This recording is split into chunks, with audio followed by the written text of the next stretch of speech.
क्या कहते हो, पूरा का पूरा यूएन सिस्टम पढ़ डाले यहाँ पे। प्रीलिम्स का टाइम नजदीक में है और यूनाइटेड नेशंस के सिस्टम को और ऐसी एजेंसीज को और ऐसी नॉन स्पेशलाइज्ड एजेंसीज को और इंडिया की भूमिका क्या है यूएन के साथ, आइए इन सभी चीजों को इस वीडियो में बहुत क्रिस्प तरीके से समझते हैं फटाफट।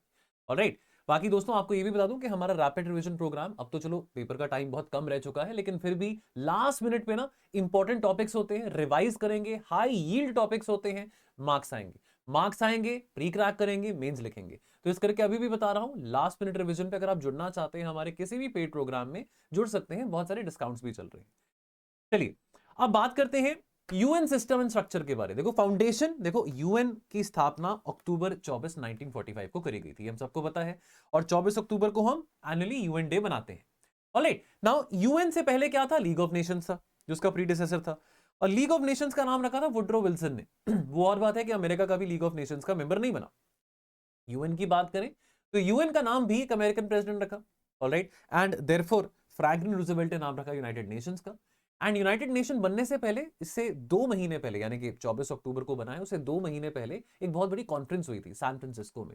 ऑलराइट, सो फाउंडेशनल कॉन्फ्रेंस थी the UN Conference on International Organisation, ये हुई थी सैन फ्रांसिस्को में अप्रैल से जून 1945 के बीच में, जहां पे 51 countries, 50 allied countries plus 1 America, इसमें इंडिया भी थी, इंडिया भी one of the founding members है यूएन के, आपको ही पता हो। और यूएन चार्टर साइन हुआ था जून 26 1945 को। ठीक है, तो यहां पे कुछ डिटेल्स आ जाती हैं। एज ऑफ नाउ यूएन में कितने मेंबर्स हैं, 193 मेंबर्स हैं। दो जो हैं परमानेंट ऑब्जर्वर्स हैं, यानी कि पैलेस्टीन और Vatican City. And then predecessor League of Nations है, this was turned by Franklin Roosevelt. New York City में इसका हेडक्वार्टर है। Secretary general as of now कौन है, एंटोनियो गुटेरेस। ऑलराइट, ये जनवरी 2017 से है। Official languages Arabic, Chinese, English, French, Russian, Spanish, ये भाषाएं बोली जाती हैं। अब यूएन चार्टर की बात करें, देखो यूएन चार्टर पूरा का पूरा तो पढ़ना नहीं है। यूएन चार्टर एक कॉन्स्टिट्यूटिव ट्रीटी है यूएन का, और इसमें 111 आर्टिकल्स हैं, जिसको 19 चैप्टर्स में डिवाइड किया गया है। अब चैप्टर 6, चैप्टर 7 काफी न्यूज में रहता है in context of the human piece keeping forces. The charter जो बनाया गया है वो क्या करता है, एस्टैब्लिश, वो एस्टैब्लिश करता है कि पर्पस क्या है, प्रिंसिपल्स क्या है, क्या क्या ऑर्गन्स हैं, क्या क्या मैकेनिज्म्स हैं यूनाइटेड नेशंस के, जो मेंबर स्टेट्स हैं, they legally bound by it, and this prevails over all other international agreements under article 103। Important purpose, article 1 की बात करें, which is to maintain international peace and security and harmony, to develop friendly relations among the nations, achieving international cooperation, etc. Principle यानी कि article 2, principle 2, sovereign equality of all members, कोई भी झगड़े हो रहे हैं पीसफुल तरीके से वो सेटल करे जाएं। प्रोहिबिशन ऑन थ्रेट और यूज ऑफ फोर्स, या non interference in the domestic affairs of the sovereign countries, या collective action against the threats, जो थ्रेट्स इंटरनेशनल पीस को डिस्टेबलाइज कर सकते हैं। देन आर्टिकल 103, अगर कॉन्फ्लिक्ट होता है between UN charter obligations and any other international agreement, तो जो चार्टर की ऑब्लिगेशंस हैं वो प्राइमा फेसाई प्रिवेल करेंगे। मींस के जो यूएन चार्टर है वो सुप्रीम इंस्ट्रूमेंट है इंटरनेशनल, अंतरराष्ट्रीय लॉ का। तो यूएन सिस्टम का स्ट्रक्चरल ओवरव्यू समझ लेते हैं। कोई सिंगल ऑर्गेनाइजेशन नहीं है, इसमें 6 मेजर प्रिंसिपल ऑर्गन, इसमें इसमें मेजरली 6 प्रिंसिपल ऑर्गन्स आ जाती हैं, 15 स्पेशलाइज एजेंसीज आ जाती हैं, कई सारे प्रोग्राम्स हैं, कई सारे फंड्स हैं, कई सारी रिलेटेड बॉडीज हैं। फटाफट समझना है, ज्यादा डिटेल में नहीं जाना, बिकॉज अगर क्वेश्चन आया भी यूएन से तो 1 या 2 क्वेश्चन आएंगे मैक्सिमम, तो ऐसा नहीं कि पूरे के पूरे क्वेश्चन यूएन में से आएंगे। देखो 6 प्रिंसिपल ऑर्गन्स हैं, जैसे कि जनरल असेंबली है, सिक्योरिटी काउंसिल है, इकोनॉमिक सोशल काउंसिल है, कोर्ट ऑफ जस्टिस है, ट्रस्टीशिप काउंसिल है, सेक्रेटेरिएट है। ऑलराइट, अब यहां पे जो फंडिंग की बात आती है, असेस्ड कॉन्ट्रीब्यूशंस, मैं फंडिंग के बारे में एंड में बात करूंगा। असेस्ड कॉन्ट्रीब्यूशंस यानी कि मैंडेटरी कॉन्ट्रीब्यूशंस हैं, जो कि मेंबर स्टेट्स को करनी ही पड़ती हैं, based upon their assessments, based upon जो भी असेसमेंट हर एक मेंबर स्टेट की करेगी उस हिसाब से उनको कॉन्ट्रीब्यूट करना ही करना पड़ता है। देन 15 स्पेशलाइज एजेंसीज हैं, डब्ल्यूएचओ, आईएलओ, यूनेस्को जैसा। ठीक है, इनका इकोसॉक के साथ रिलेशनशिप है, यानी कि ये स्पेशलाइज एजेंसीज इकोसॉक के अंडर, के परव्यू के अंडर आती हैं, इनके अपने इंडिपेंडेंट बजट्स होते हैं। Alright, then programmes and funds, UNDP fund हो गया, यूनिसेफ हो गया, यूएनएचसीआर हो गया, वर्ल्ड फूड प्रोग्राम हो गया, यूनेप हो गया, ये जनरल असेंबली के परव्यू में आता है। और वॉलंटरी कॉन्ट्रीब्यूशंस, यानी कि जो मेंबर स्टेट्स हैं उनकी मर्जी है, वो वॉलंटरली कंट्रीब्यूट कर सकते हैं। देन डिपार्टमेंट एंड ऑफिसेज, जैसे कि आपका रिफ्यूजी ऑफिस आ गया, UNODC, office of the drugs and crimes, etcetera etcetera, तो ये प्रिसाइड किए जाता है सेक्रेटरी जनरल के द्वारा या जनरल असेंबली के द्वारा। ये यूएन रेगुलर बजट में से ही, जो यूएन का रेगुलर बजट जो पास होता है, जो कंट्रीब्यूट करते हैं यूएन मेंबर्स उसमें, उसी में से इसकी फंडिंग जाती है। And then research and training के लिए कुछ ऐसी एजेंसीज बनी गई हैं। ऑब्जर्वर ऑर्गेनाइजेशंस हैं, जैसे कि हम वर्ल्ड ट्रेड ऑर्गेनाइजेशन की बात हो, African Union, European Union, Organisation of Islamic Conferences, Organisation of Islamic Council, etcetera. ठीक है, तो ये डिफरेंट डिफरेंट बॉडीज हैं, मैं आपको वन बाय वन बताऊंगा। मेंबरशिप और नॉन मेंबरशिप, तो मेंबर्स कितने हैं 193। ऑल ये जो सारे मेंबर्स हैं ये इंटरनेशनली रिकॉग्नाइज्ड सॉवरेन स्टेट्स हैं। पैलेस्टीन 2012 से नॉन मेंबर ऑब्जर्वर है। वेटिकन सिटी होली सी 1964 से आपका non member observer status hold करता है। नोटेबल नॉन मेंबर्स कौन से हैं हिस्ट्री में? स्विट्जरलैंड आया था 2002 में।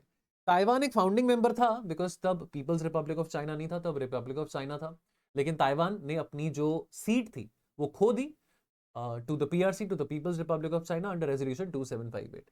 कोसोवो एक यूएन मेंबर नहीं है because of the veto of Russia and China in the Security Council. Despite Kosovo को इंडिपेंडेंस मिली है, which is recognised by more than 100 states globally. ये आपको बात पता हो। 6 principal organs of the UN. Alright, पहला जनरल असेंबली की बात आती है। तो जनरल असेंबली मेन डेलिब्रेटिव और पॉलिसी मेकिंग और रिप्रेजेंटेटिव ऑर्गन है यूनाइटेड नेशंस का। ये इकलौता यूएन प्रिंसिपल ऑर्गन है जहां पे 193 मेंबर स्टेट्स को रिप्रेजेंट किया जाता है और सभी के पास इक्वल वोटिंग राइट्स हैं। कोई वीटो की बात नहीं आती, हर किसी के पास इक्वल वोटिंग राइट्स हैं। तो यानी कि जैसे परमानेंट मेंबर्स की हम बात करते हैं वो वीटो पावर्स एंजॉय करते हैं, यहाँ पे सभी के पास इक्वल बराबर की वोटिंग राइट्स हैं। और ये chapter 4 of the UN charter के तहत बनाया गया था जनरल असेंबली का मैंडेट। आपको जैसे बताया कि 19 चैप्टर्स हैं यूएन चार्टर में। ऑलराइट, इसमें रेगुलर मीटिंग्स होती हैं, सितंबर ऑफ एवरी ईयर में सेशंस होते हैं, राइट। सो अगेन इसमें जो लाइक बातें हैं ऊपर ऊपर से आप पढ़ सकते हैं। 1 कंट्री 1 वोट। कोई डिसीजन हो इंपॉर्टेंट मुद्दों को लेके उसमें 2/3 मेजोरिटी की रिक्वायरमेंट होती है। कोई प्रोसीजरल मुद्दे हो उसमें सिंपल मेजोरिटी 50% प्लस 1 की रिक्वायरमेंट होती है। इंपॉर्टेंट क्वेश्चंस यहाँ पे पीस एंड सिक्योरिटी से related, budget, admission of new members, suspension of rights etcetera. And important functions and powers क्या है यहाँ पे? recommendations और डिस्कशन करी जाती है on any matter within the scope of the UN Charter, to approve the UN budget, then to elect non-permanent members of the Security Council, members of the ECOSOC and the judges of the ICJ, then appointing the Secretary General on the recommendation of Security Council, admitting new member states, suspending member states or expelling members on the recommendation of Security Council. Alright, ये important बातें हैं, please note करते रहें. Receiving and also considering reports from other UN organs and specialized agencies, या adopting international conventions and declarations जैसे कि UDHR है, UNDRIP है. अब ये नॉन बाइंडिंग रेजोल्यूशंस होती हैं। एंड ऑफ कोर्स इसके जनरल असेंबली के अंदर सब्सिडरी बॉडीज, प्रोग्राम्स और फंड्स भी आते हैं। अब एक यूनाइटिंग फॉर पीस रेजोल्यूशन है, रेजोल्यूशन 377 1950 में। एक बहुत बड़ा लैंडमार्क रेजोल्यूशन है जहां पे ये कहा गया था कि अगर Security Council is not able to act because of the veto of a veto of a permanent member, then the General Assembly can convene an emergency session within 24 hours और विद 10 डेज नोटिस। और मतलब 24 hours में वो जो session है conduct कर सकते हैं, लेकिन 10 दिन का नोटिस जो है वो पहले देना पड़ता है। मतलब sorry, bag your pardon, 24 hours के नोटिस पे वो स्पेशल सेशन कंडक्ट कर सकते हैं। अदरवाइज 10 डेज का नोटिस देना पड़ता है अगर जनरल असेंबली ने कोई सेशन कंडक्ट करना हो। तो जनरल असेंबली यहाँ पे रिकमेंडेशंस कर सकता है। देखो यहाँ पे बाइंडिंग डिसीजन नहीं होते हैं, सिर्फ एक पावर है जनरल असेंबली की, यूनाइटिंग फॉर पीस रेजोल्यूशन। ये 1950 में जब कोरियन वॉर हुआ था, तो कोरियन वॉर के समय में तब सोवियत यूनियन वीटो दिखा रहा था अपना कि वहां पे सीजफायर नहीं होगा, कोई यूएन पीस कीपिंग फोर्सेस नहीं जाएंगे। तो उस वक्त ये यूनाइटिंग फॉर पीस रेजोल्यूशन जो था तब ये इंट्रोड्यूस करा गया था अंडर रेजोल्यूशन 377 1950 में। अब 6 मेन कमिटीज है जनरल असेंबली की। First committee the DISEC, disarmament and international security. Second committee economic and financial committee, right. Then third committee आती है social, humanitarian and cultural committee. Then चौथी आती है special political and decolonisation. Then पांचवी आती है administrative and budgetary, और छठी आती है legal committee. Major subsidiary bodies of General Assembly जैसे UNDP है, यूनिसेफ हो गया, UNHCR हो गया, रिफ्यूजी एजेंसीज इसको कहते हैं, UNHCR, the High Commission on Refugees, World Food Programmes, the UN Population Fund, the UNEP, UN Women, UN Habitat. तो ये मेजर सब्सिडरी बॉडीज आती हैं किसकी? यूनाइटेड नेशन जनरल असेंबली की, ठीक है, ओके। देन सिक्योरिटी काउंसिल की बात करते हैं। सिक्योरिटी काउंसिल सबसे ज्यादा पावरफुल ऑर्गन है यूएन का, एंड जो प्राइमरली रिस्पॉन्सिबिलिटी है for maintaining the international peace and security वो किसके कंधे पे है? सिक्योरिटी काउंसिल के कंधे पे है under chapter 5 of the UN charter. And unlike the General assembly जिसके रेजोल्यूशंस और जिसके जो रेजोल्यूशंस रिकमेंडेशंस होते हैं, सिक्योरिटी काउंसिल के जो फैसले होते हैं वो बाइंडिंग होते हैं, लीगली बाइंडिंग होते हैं सभी यूएन मेंबर स्टेट्स पे। तो सिक्योरिटी काउंसिल इकलौती बॉडी है दुनिया में जिसके पास अथॉरिटी है कि वो लीगली बाइंडिंग ऑब्लिगेशंस पूरी दुनिया पे डाल सकता है। ऑलराइट, तो USA, Russia, UK, France, China, ये 5 प्रधान, ये P5 मेंबर्स आते हैं। Alright, headquarters, UN headquarters New York City में है। अब देखो प्रोसीजरल वोटिंग के लिए देखो 15, देखो ऐसा है कि 5 परमानेंट है, 10 नॉन परमानेंट है। आपको ये याद रहे कि एट ए गिवन टाइम यूएनएससी में 10 नॉन परमानेंट होंगे, 5 परमानेंट होंगे। प्रोसीजरल वोटिंग के लिए, जो प्रोसीजरल रेजोल्यूशन होती है, तो उसमें वोटिंग के लिए 15 में से 9 वोट चाहिए होते हैं, उसमें कोई वीटो एप्लीकेबल नहीं होता। और जो सब्सटैंटिव वोटिंग होती है, उसमें भी 15 में से 9 वोट चाहिए होते हैं, इंक्लूडिंग 5 के 5 जो प्रधान हैं, जो P5 मेंबर्स हैं, वो वोट करें, उनमें से किसी ने वीटो नहीं किया हुआ है। इस डिफरेंस को समझो, प्रोसीजरल और सब्सटैंसिव रेजोल्यूशन की वोटिंग के डिफरेंस को समझो। प्रेसिडेंसी रोटेट करती है मंथली, 15 मेंबर्स हैं, 10 नॉन परमानेंट, 5 परमानेंट, तो अल्फाबेटिकली जो प्रेसिडेंसी है वो हर महीने रोटेट करती है। सेशंस कंटिन्यूसली सेशंस होते हैं, can convene also with in 24 hours emergency basis पे।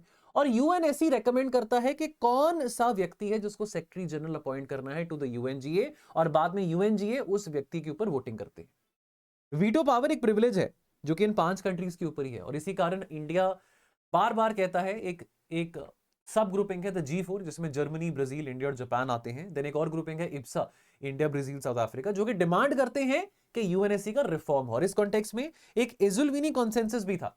एजुलविनी कॉन्सेंसस था जो कि अफ्रीकन यूनियन कंट्रीज के द्वारा अडॉप्ट किया गया था, जहां पे यह कहा गया था कि कम से कम 2 अफ्रीकन मेंबर्स तो हो, कम से कम 2 अफ्रीकन स्टेट्स तो हो in the permanent council in the UNSC, and also उनके पास वही वीटो पावर्स हो जो बाकी 5 जो बाकी 5 मेंबर्स के पास है। यानी कि सिर्फ मेंबरशिप नहीं चाहिए, एजुलविनी कॉन्सेंसस के तहत अफ्रीकन कंट्रीज, कम से कम 2 अफ्रीकन कंट्रीज के पास वीटो पावर भी होनी चाहिए। अब चैप्टर 7 जो है यूएन चार्टर का, बहुत इंपॉर्टेंट है, बाइंडिंग एनफोर्समेंट की बात आती है। इस चैप्टर 7 में आर्टिकल 39 से 51, घबराइए मत, मैं ऑलरेडी आपको पॉलिटी में बहुत सारे आर्टिकल्स पढ़ते हैं, ये सारे के सारे आर्टिकल्स आपको पढ़ने को नहीं कह रहा हूं, फटाफट बस ऐसे देख लेते हैं, नजर मार लेते हैं।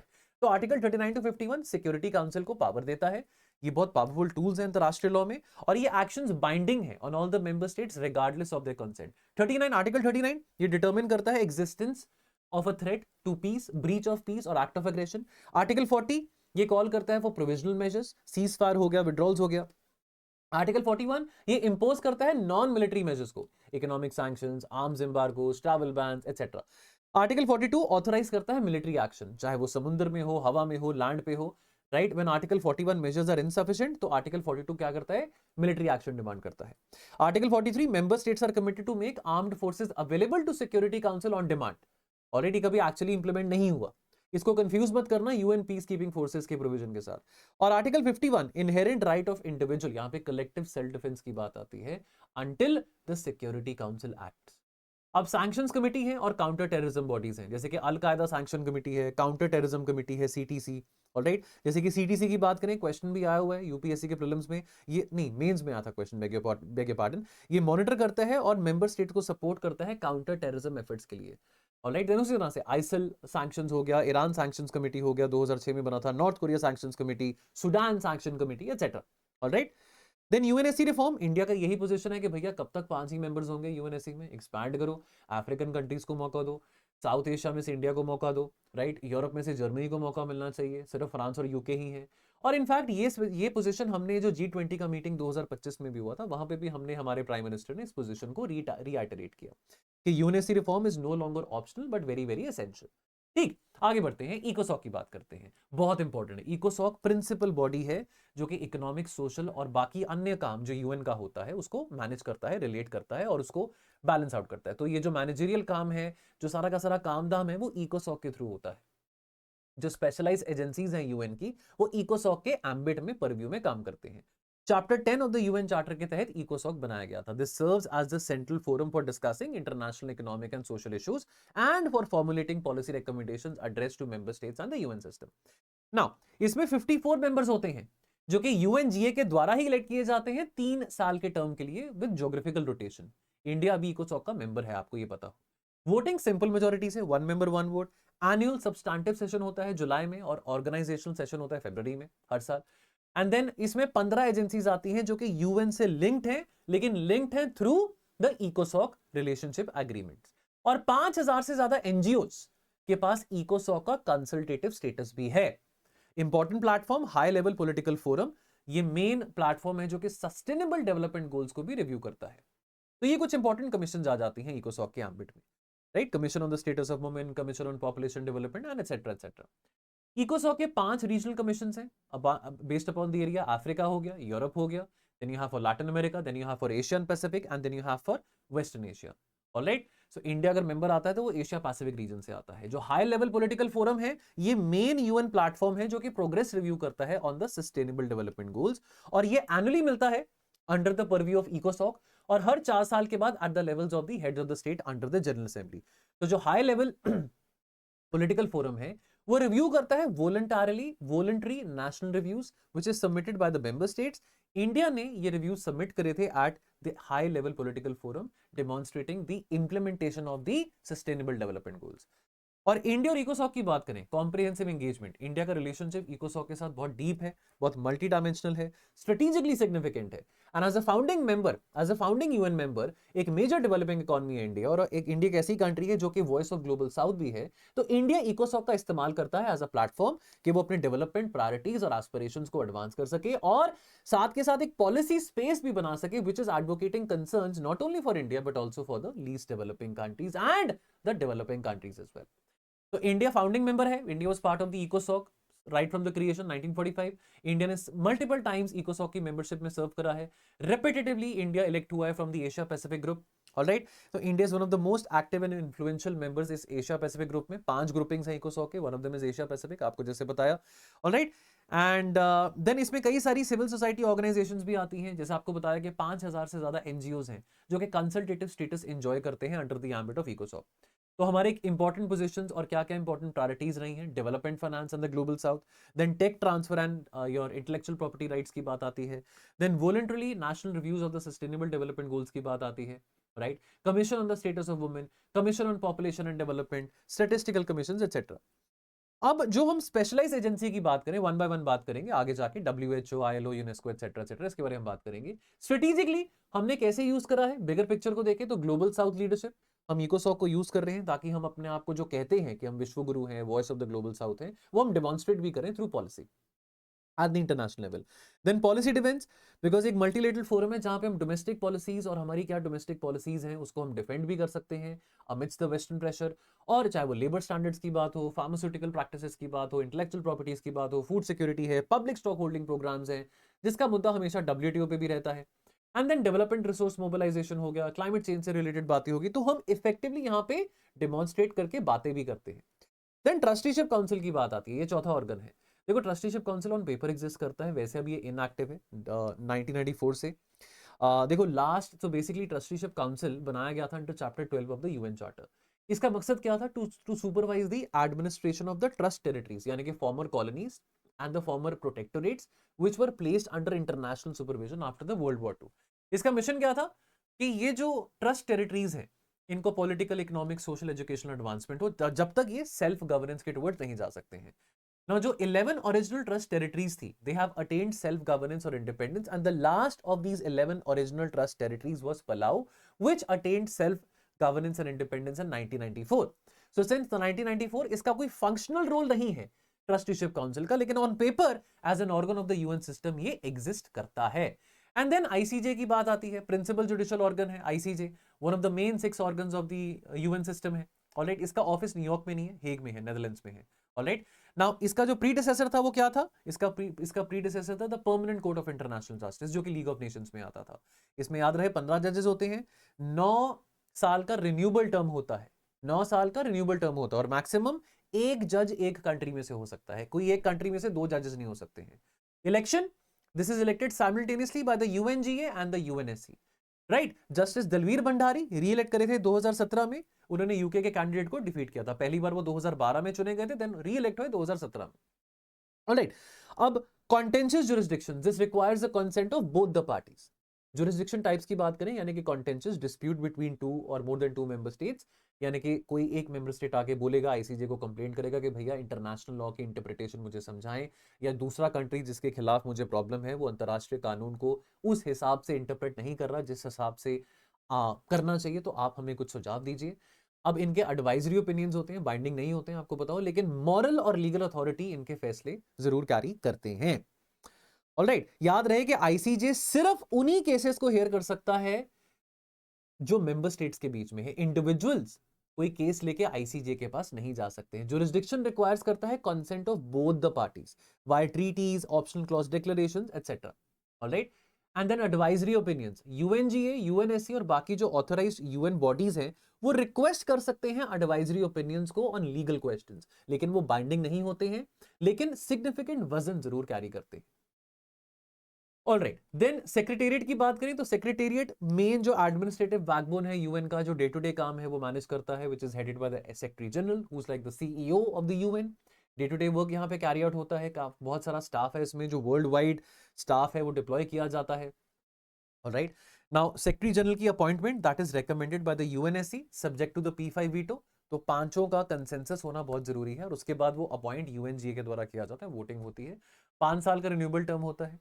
नाउ डेप्यूटी सेक्रेटरी जनरल वो सेकंड इन कमांड होता है। Alright, approximately 44,000 workers of the UN secretariat वो डिप्लॉयड है, जो कि काम कर रहे हैं यूएन सेक्रेटेरिएट में। Important power article 99, Secretary General may bring to the UNSC के अटेंशन में कोई ऐसा मैटर वो लेके आ सकते हैं जो कि इंटरनेशनल पीस के लिए थ्रेटनिंग है। अब आपको भी पता है कि ये थ्योरेटिकल बातें मैं कर रहा हूँ सारी, इसमें से कोई भी बात एक्चुअल में इंप्लीमेंट कहीं नहीं होती है, ये सब थ्योरेटिकल बातें हैं। ऑलराइट, तो अभी एंटोनियो गुटेरेस है, बाकी important departments and offices of the secretariat आ जाते हैं। Right, department of global communities, office of outer space services, ODC, office on drugs and crime, etcetera etcetera. Okay, the 15 specialised agencies, अब ये important है। पहला WHO आ जाता है। Right, अभी ऑर्गेनाइजेशंस में मैंने ऑलरेडी कवर करा है WHO के बारे में, तो इस करके मैं रिपीट यहाँ पे नहीं करूंगा। WHO आ जाता है। देन इंटरनेशनल लेबर ऑर्गेनाइजेशन आ जाता है, ट्राई पार्टी स्ट्रक्चर है, governments plus employers plus workers represent किए जाते हैं। 1969 में इसको नोबेल प्राइज भी मिला था, इंडिया फाउंडिंग मेंबर है, ये आपको बात पता हो, और ये सबसे पुरानी यूएन स्पेशलाइज्ड एजेंसी है। देन थर्ड में यूनेस्को आ जाता है। यूनेस्को मैंने सब ऑलरेडी कवर करा हुआ है, तो बाय चांस अगर आपने ऑल इंपॉर्टेंट इंटरनेशनल ऑर्गेनाइजेशंस का वीडियो नहीं देखा तो एक वन शॉट वीडियो था जहां पे सारी की सारी इंटरनेशनल ऑर्गेनाइजेशंस मैंने कवर करी है। तो यूनेस्को हो गया, WHO हो गया, सब बहुत डिटेल में कवर करा है वहां पे, उसमें जाके भी देख लीजिएगा। ऑलराइट, यूनेस्को हो गया। यूनेस्को में आपके 194 मेंबर स्टेट्स आते हैं, 12 एसोसिएट मेंबर्स आते हैं। इंडिया मेंबर है जी, 42 वर्ल्ड हेरिटेज साइट्स हैं as of 2024। Then FAO, food and agriculture organisation, इसमें 195 मेंबर स्टेट्स हैं plus European Union, India member है जी इसमें। Alright, important report, state of food security and nutrition in the world, annual flagship programme है, state of the world's forest, state of the world's fisheries and aquaculture, important initiatives, zero hunger challenge, globally important agriculture heritage system जिसको GIEHS कहते हैं, One Health initiative हो गया। Then IMF, International Monetary Fund, International Monetary Fund again इसको हम Bretton Wood conference का outcome कहते हैं। The World Bank and the IMF, Washington में इसका हेडक्वार्टर है, 190 मेंबर स्टेट्स हैं। Voting proportional to the economic quota, not one country one vote, ऐसा नहीं होता है। आपको मैंने IMF के लेक्चर में समझाया भी था कि यहाँ पे जितनी आपकी हैसियत है, जितना आपका इकोनॉमी का साइज है, जितना बड़े आप इकोनॉमी है, size of the country in terms of geographical area matter नहीं करता, in terms of your GDP matter करता है, तो उतना ही ज्यादा आपका कंट्रीब्यूशन रहेगा। इंडिया फाउंडिंग मेंबर है और इंडिया का अप्रोक्सीमेटली 2.75% वोटिंग शेयर है। हम एक इकलौते ऐसे मेंबर हैं IMF के जो कि बोरोवर भी रह चुके हैं और अब कंट्रीब्यूटर भी हैं। ऑलराइट, और अभी रिसेंटली क्या हुआ था, नवंबर 2024 में सब सहारन अफ्रीका के लिए एक और जो 24 मेंबर बोर्ड डायरेक्ट, जो 24 मेंबर जो मेन जो अथॉरिटी थी, the executive board of directors, जिसमें 24 मेंबर्स होते थे, उसमें 25th जो बोर्ड सीट है वो सब सहारन अफ्रीका के लिए ऐड कर दी गई है। ऑलराइट, इसमें 3 इंपॉर्टेंट फंक्शंस हैं, policy advice, financial assistance and capacity development. Short term, medium term, balance of payment crisis हो, वोलेटिलिटी हो मैक्रो इकोनॉमी में, तो उसके लिए IMF आपको पैसे देता है, लेंडिंग करता है। ऑलराइट, स्पेशल ड्राइंग राइट्स, ये करेंसी नहीं है, आपको पता हो इंटरनेशनल रिजर्व एसेट है, तो ये इंपॉर्टेंट बात है, ऑलरेडी मैं IMF से रिलेटेड पहले वो ऑर्गेनाइजेशन वाली वीडियो में डिस्कस कर चुका हूँ। वर्ल्ड बैंक ग्रुप एक स्पेशलाइज एजेंसी है जिसके 5 इंस्टीट्यूशंस हैं, IBRD, IDA। अच्छा, अब ये बताओ कि IBRD क्या करता है, मिडिल इनकम और क्रेडिट वर्दी लो इनकम कंट्रीज को पैसे देता है। क्रेडिट वर्दी लो इनकम कंट्रीज कौन सी होती हैं, वो कंट्रीज जो कि अगर पैसा ले भी रही हैं तो उनके पास वो क्षमता है, कैपेसिटी है कि वो पैसा अगर उधार लिया तो वापस भी कर सकती है। ऑलराइट, देन IDA दुनिया के सबसे गरीब कंट्रीज को यानी कि कंसेशनल लोन्स और ग्रांट्स पे दिया जाता है। Then IFC, international finance cooperation, private sector companies जो हैं डेवलपिंग कंट्रीज में, प्राइवेट सेक्टर कंपनीज को पैसा दिया जाता है इस एजेंसी के through. MIGA, multilateral investment guarantee agency, political risk insurance to encourage more FDI which is covering expropriation, war, etc. Then ICSID, international centre for settlement of investment disputes. Right, अब इसमें आपको याद रहो कि इंडिया इसमें member नहीं है। Alright, then ICAO, international civil aviation organisation, ये भी एक इंपॉर्टेंट स्पेशलाइज्ड एजेंसी है। यूएन का। अब ये कन्वेंशन को ऑलरेडी मैं डिस्कस कर चुका हूं, मैंने एक और वीडियो बनाया था जिसमें मैंने इंपॉर्टेंट कन्वेंशंस को डिस्कस किया था, जो कि आपको पता हो। तो 60 मोस्ट इंपॉर्टेंट कन्वेंशंस थी। वो डॉक्यूमेंट जो है वो आप यूट्यूब पे देख सकते हैं, डाउनलोड कर सकते हैं। बाय द वे, इसका डॉक्यूमेंट भी आपको डिस्क्रिप्शन बॉक्स में मिल जाएगा। अगर आप यहाँ पे 25th मिनट ऑफ वीडियो पे पहुंचे हुए हैं, बैठे हुए हैं, तो डिस्क्रिप्शन पे जाएंगे, नीचे आपको लिंक मिल जाएगा जहां से आप डाउनलोड करके ये पीडीएफ को पढ़ सकते हैं। देन आईएमओ अगेन एक इंपॉर्टेंट ऑर्गेनाइजेशन है जो कि स्पेशलाइज एजेंसी है। इसके इंपॉर्टेंट कन्वेंशन में डिस्कस कर चुका हूँ, सोलास, मार्पोल, ये सब कुछ ऑलरेडी पहले डिस्कस हो चुका है। आईटीयू, देन आपका यूपीयू, यूनिवर्सल पोस्टल यूनियन हो गया, वर्ल्ड मेट्रोलॉजिकल ऑर्गेनाइजेशन हो गया, विपो, World Intellectual Property Organisation, India का मेंबर है, राइट। ये बहुत इंपॉर्टेंट ऑर्गेनाइजेशन है जो कि हमारे जीआई प्रोटेक्शन में मदद करता है। Darjeeling T, basmati rice, right, Kanchipuram silk, तो हमको जो जीआई टैग मिला है उसको दिलवाने के लिए विपो का बहुत इंपॉर्टेंट रोल रहता है। स्पेशलाइज एजेंसी है, बताओ कि स्पेशलाइज एजेंसी है। Then IFAD, international fund for agriculture development, इसमें 177 मेंबर स्टेट्स हैं, इंडिया एक मेंबर है। देन UNIDO, यानी कि UN industrial development organisation, 170 member states हैं UN.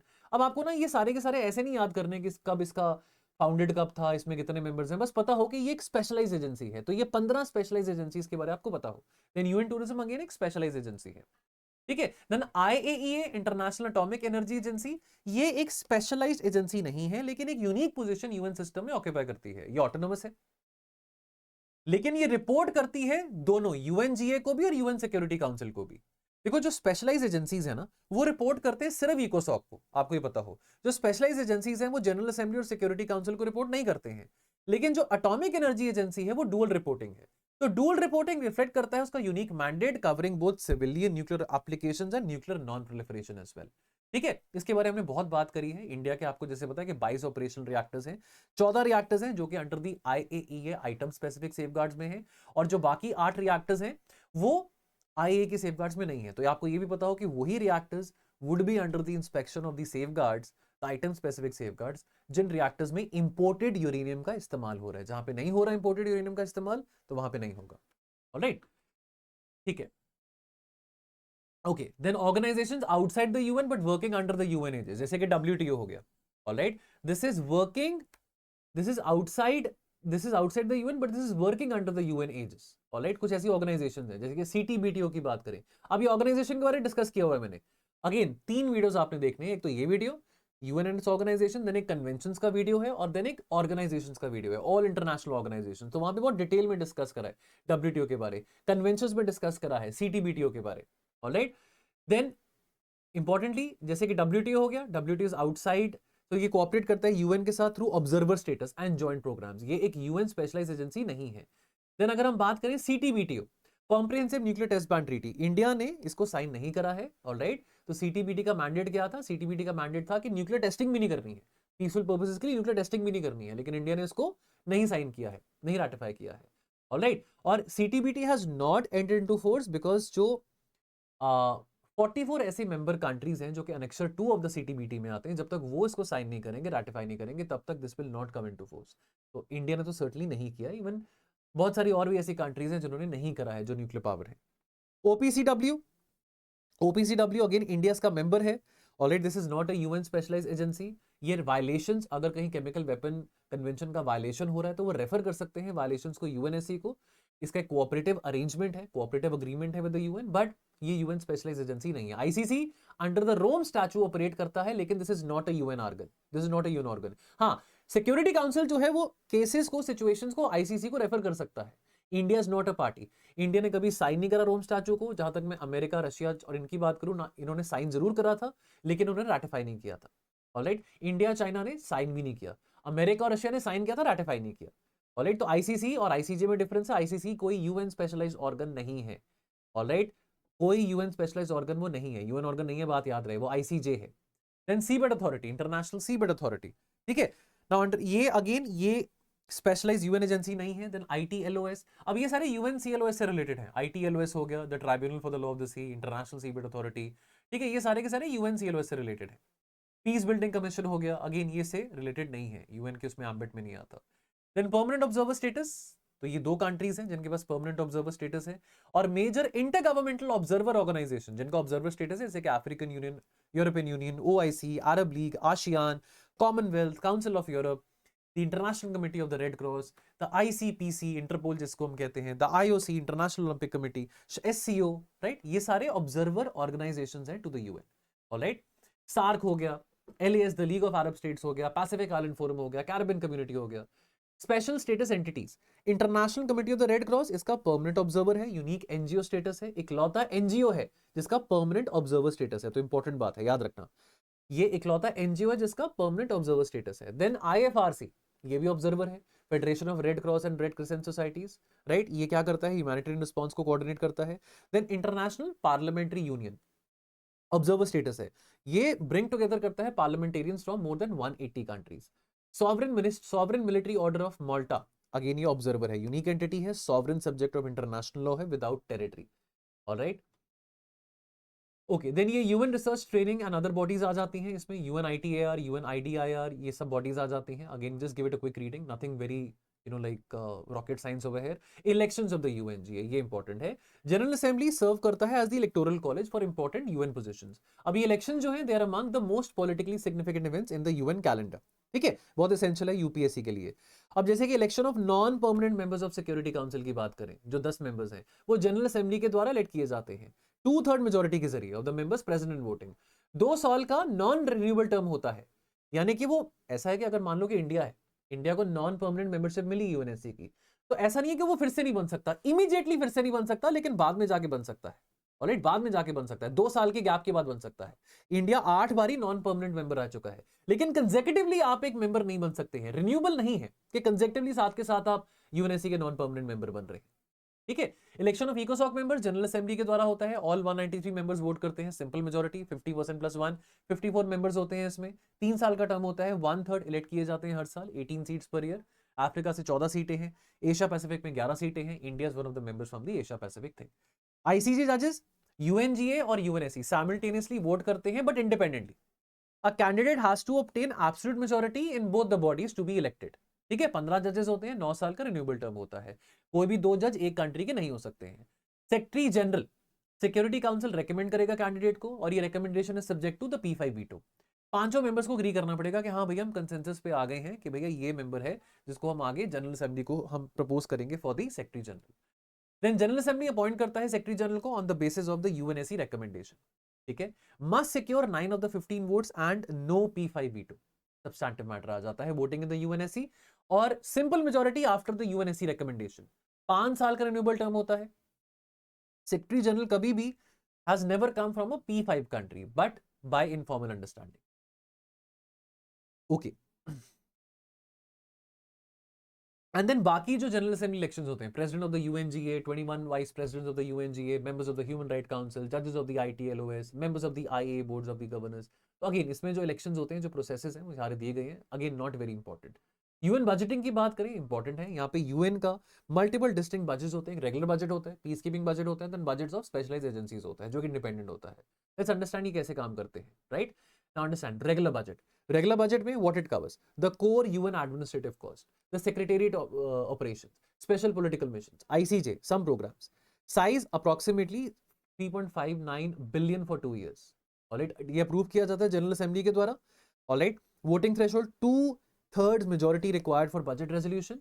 And then scale of assessments, यानी कि जो mandatory contributions होती हैं, हर एक मेंबर का जो contribution share होता है वो कैलकुलेट किया जाता है based on the capacity to pay, primarily the gross national income adjusted for the external debt and the low per capita income.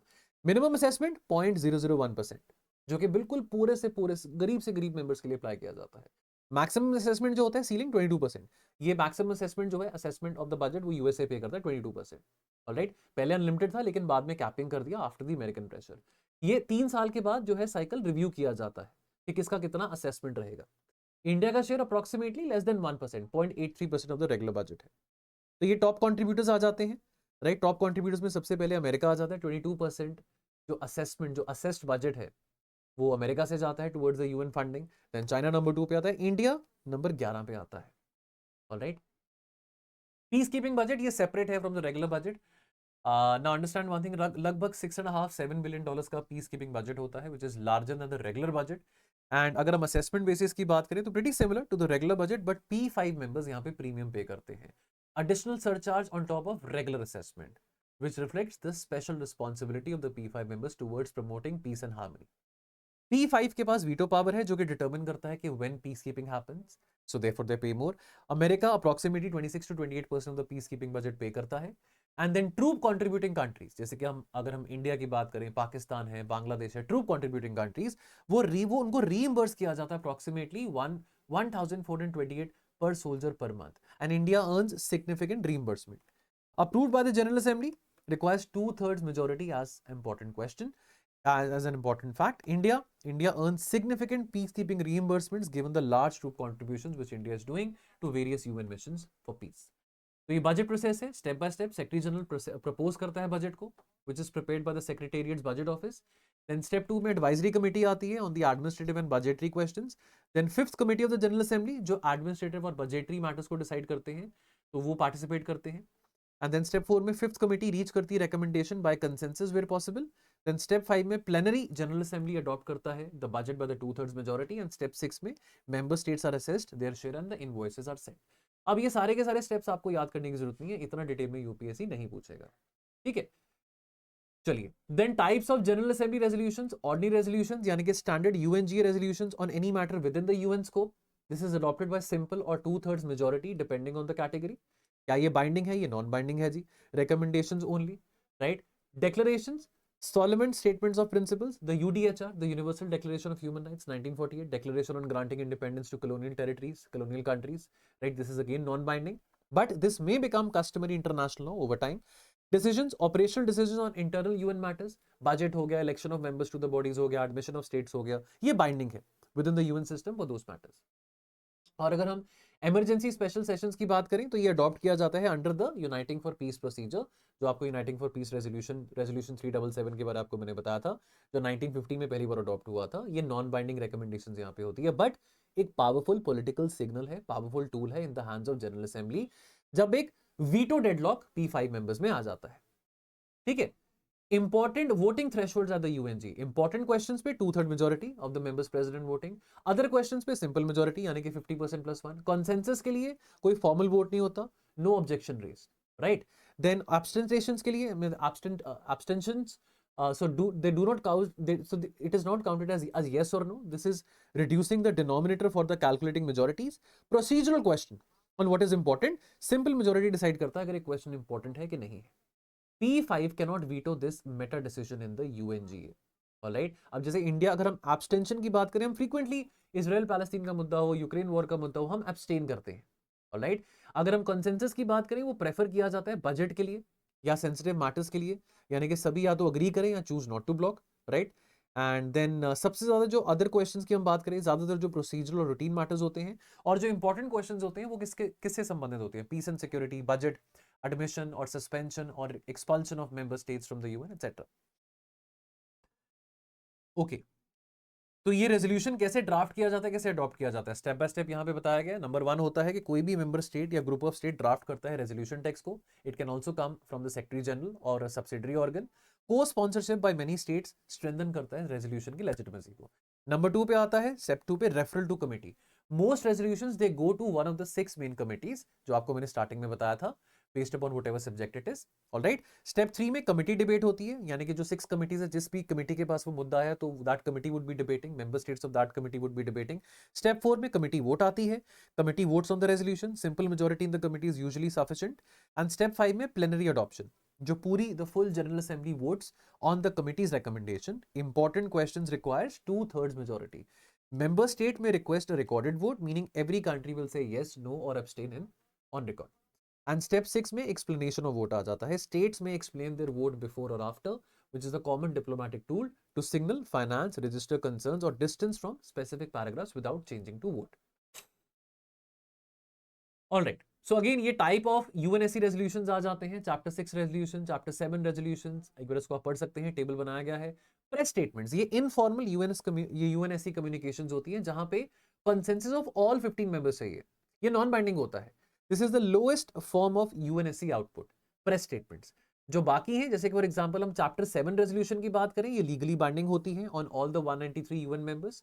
Then अगर हम चैप्टर 6 रेजोल्यूशन की बात करें, peaceful like peaceful settlement of disputes और calling for negotiation और ceasefire, ये non binding recommendations होती हैं, पार्टीज में इग्नोर।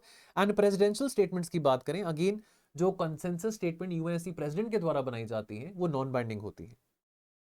ओके, वोटिंग रूल्स आपको याद रहे, सब्सटैंटिव मैटर्स, प्रोसीजरल मैटर्स, ये आपको ऑलरेडी मैं पहले बता चुका हूं। P5 abstention on substantive matter वो चलता है, that is counted as a non veto.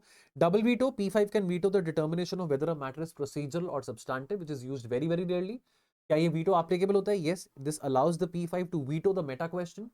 Conquering the votes language. Article 27 clause 3 requires conquering votes of the P5 originally meant all P5 must vote yes. All right. Abstention is equal to tactical concurrence by practice. तो ये UNSC resolution कैसे पास करी जाती है वो भी step by step यहां पे बताया गया है।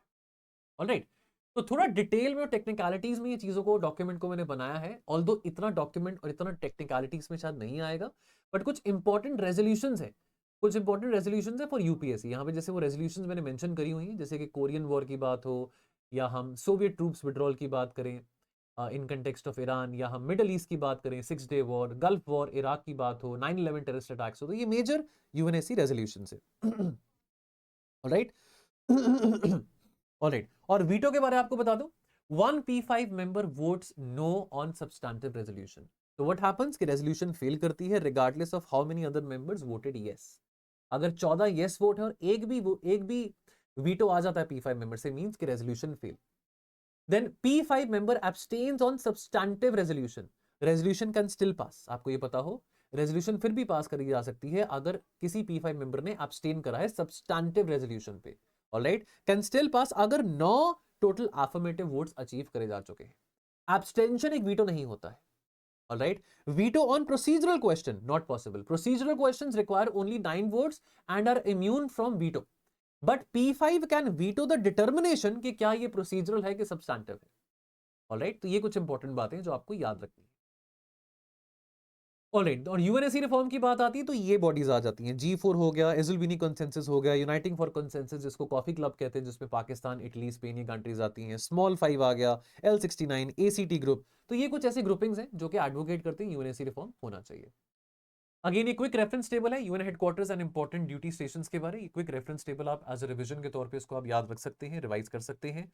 Alright, and that is it friends. मैं फिर कहूंगा कि अगर आप अभी भी स्ट्रगल कर रहे हैं लास्ट मिनट रिवीजन के लिए, कंटेंट देखना चाहते हैं, मेंटर्स के साथ जुड़ना चाहते हैं एट दिस मोमेंट, बिकॉज बहुत कम टाइम रह चुका है, तो आप हमारे इन कोर्सेज का फायदा उठा सकते हैं जहां पे बहुत ज्यादा अभी डिस्काउंट भी चल रहा है।